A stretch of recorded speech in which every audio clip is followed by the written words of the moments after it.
Onion egg masala. ഉള്ളി മാത്രം ചേർത്തിട്ടാണ് കേട്ടോ നമ്മൾ ഈ ഒണിയൻ എഗ് മസാല ഉണ്ടാക്കുന്നത്.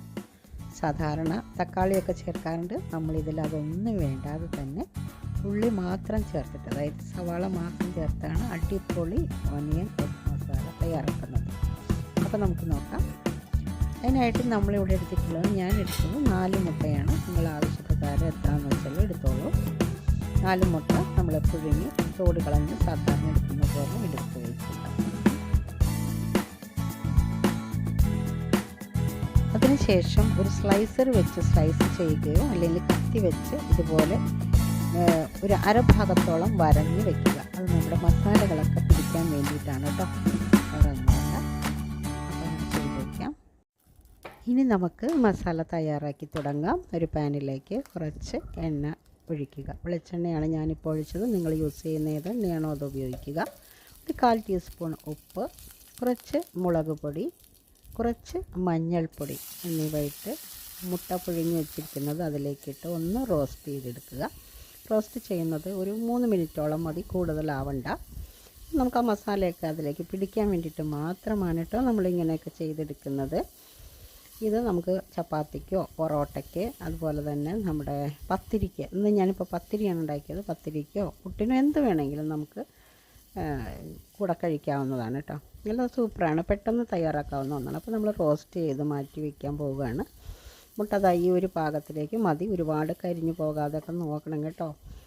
അപ്പോൾ അതിൻ്റെ ടേസ്റ്റ് അല്ലെങ്കിൽ ആപ്പാടെ മാറി ഒരുപാട് റബ്ബർ പോലെ അങ്ങ് ആയി പോകണ്ട. അത് മാറ്റി വെച്ച ശേഷം അതേ പാനിലേക്ക് നമ്മൾ കുറച്ച് വെളിച്ചെണ്ണ ഒഴിക്കുക. നമുക്ക് 2 മുട്ടയ്ക്ക് ഒരു ഇടത്തരം വലിപ്പമുള്ള സവാള എന്ന കണക്കിൽ ഞാൻ 2 സവാളയാണ് ഇവിടെ ഇട്ടിട്ടുള്ളത്. സവാള നല്ല ചോപ്പ് ചെയ്തിട്ടിടുവാണെങ്കിൽ പെട്ടെന്ന് വഴറ്റിയെടുക്കാൻ എളുപ്പമുണ്ട്. ഞാൻ ചോപ്പറിൽ ചോപ്പ് ചെയ്ത സവാള ഇതിലേക്ക് ഇടുവാണ്. അപ്പോൾ നമ്മൾ എണ്ണയിൽ സവാള മാത്രമേ ഇപ്പോൾ ചേർത്തിട്ടുള്ളൂ. ഇതിനകത്ത് മെയിൻ ഇതെന്ന് പറഞ്ഞാൽ ഉള്ളി തന്നെയാണ്. അപ്പോൾ നന്നായിട്ട് ഗോൾഡൻ കളറിലേക്ക് വരട്ടിയെടുക്കണം. അതിന് മുൻപ് അതിലേക്ക് 2 പച്ചമുളക് ഞാൻ കീറിയിട്ടു. പച്ചമുളകിൻ്റെ ഒരു ടേസ്റ്റ് കിട്ടാൻ വേണ്ടിയിട്ടാണ്. അപ്പോൾ ആ സവാളയൊക്കെ വഴന്ന് വന്നിട്ടുണ്ട്.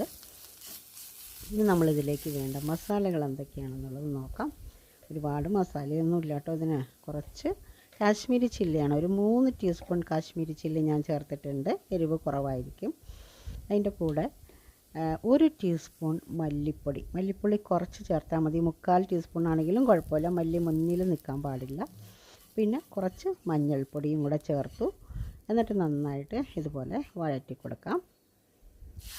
വഴറ്റി നന്നായിട്ട് മസാലയൊക്കെ വഴണ്ട് വന്ന ശേഷം നമ്മൾ കുറച്ച് വെള്ളം ഒഴിക്കുക.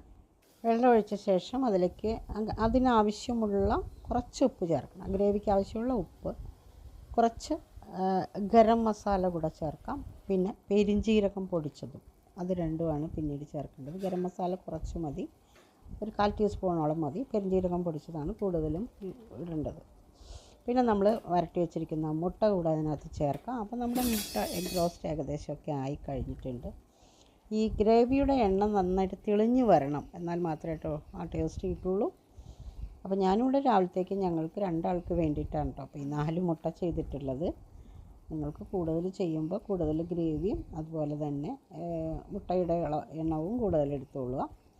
അപ്പോൾ നമ്മുടെ മുട്ട മസാല ഇവിടെ റെഡിയായി കഴിഞ്ഞാൽ നല്ലൊരു സ്മെല്ലൊക്കെ വരുന്നുണ്ട്. അപ്പോൾ പിന്നെ ഇതിലേക്ക് കുറച്ച് മല്ലിയില കൂടെ തൂവിയ ശേഷം നമ്മുടെ കറി കൂടെ ഒന്ന് തിളച്ച് വരുമ്പോൾ ഇറക്കി യൂസ് ചെയ്യാം കേട്ടോ.